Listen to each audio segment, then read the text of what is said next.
says, and when he got ready to go home, he said, you know, I don't feel very well. Could you give me a ride home? So he said, I didn't want to tell him. I said, I'm still not over red wine. So, lit it with kerosene. A neighbor across the street, whose name I don't remember, told me that one day he noticed Fitzpatrick was in his front yard. Not Fitzpatrick's, the man across the street, and he was picking up sticks. And he said, I went out to see what he was doing.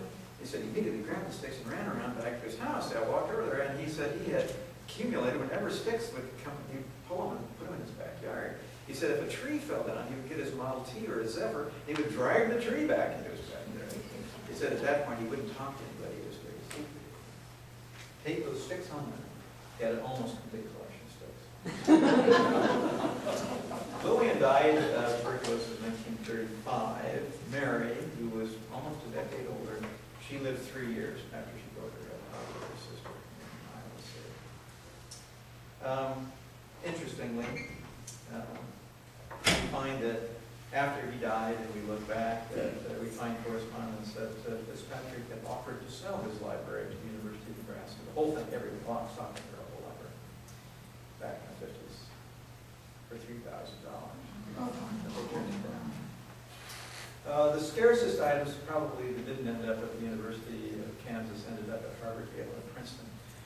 Many of the books, I have been told, and I have not gone to Kansas City, but I've been told that Kansas City Library has de-accessioned most of them and has traded them for books for the collection. So they are not, the ones at the Spencer Library are literally all still there, because you may remember here 20 years ago when this book thief came through all the university libraries and was stealing stuff. The Spencer Library got immediately very careful. And when I went down, when Laura was in school down there, I went to the Spencer Library and told them what I was looking for, and some of the pictures you see went to the Spencer Library, and they let me copy them. If you go into the Spencer Library, and like any research library, do not take in anything but a pencil and sheets of paper.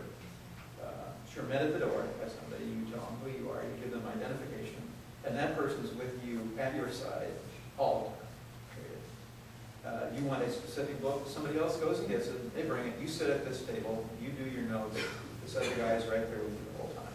Then the book is taken, put it away. So they're very careful. Well, this man that everybody dealt with all over the world and considered was a multi-millionaire, his maximum salary at the University of Nebraska was $1,800 per year. His retirement income was $77.94 a month. And at the time of his death, he had cash on hand, that's cash laying on the desk, and in the bank, a total of $11.62. Not enough money.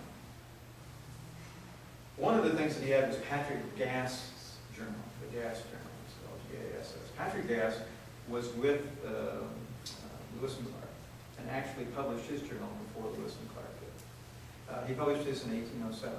The University of Kansas has Fitzpatrick's first edition, and it's worth about $22,000 now. And his second edition, which they also have, is worth about $10,000. When Mary was interviewed by Town Journal magazine in their last issue, as a matter of fact, she was quoted as saying, "You might think it peculiar the way Teddy and I lived, but we never had an unhappy day, not an unhappy life." Well, how did he do it? That's the good question. Well, he said he considered every book on every auction, every single book, and he looked at it. And he would put a minimum bid on every single book. So, you know, he might get a very tiny percentage, small percentage, but when he did, he bought them right. And he said, he admitted that he bought most of these things long before a real market existed. And he said for the Mormon items, when he was at Graceland College, he paid usually between 6 and 13 cents. He traded, was an better trader than most people. Mary,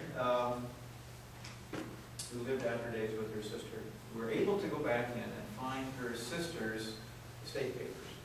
And her sister had inherited from their father several farms in Iowa. And it is my assumption that Mary probably also inherited several farms from their father, and that she probably converted them to cash early on. And this became a source of income We think that probably things like the Jefferson and the Lincoln Library and the Sumners of the Constitution or the Declaration and so forth probably came by inheritance. We don't know. Probably never will. Lillian finally did receive her doctorate at Columbia, where Fred ended up as well before she died. And towards the end of her life, she became friendly with the head of the Department of Psychiatry at Columbia University. And she went to him and said that she was, frankly, concerned for her mother and her well-being. And she wanted to know, if the head of the psychiatry department could give her advice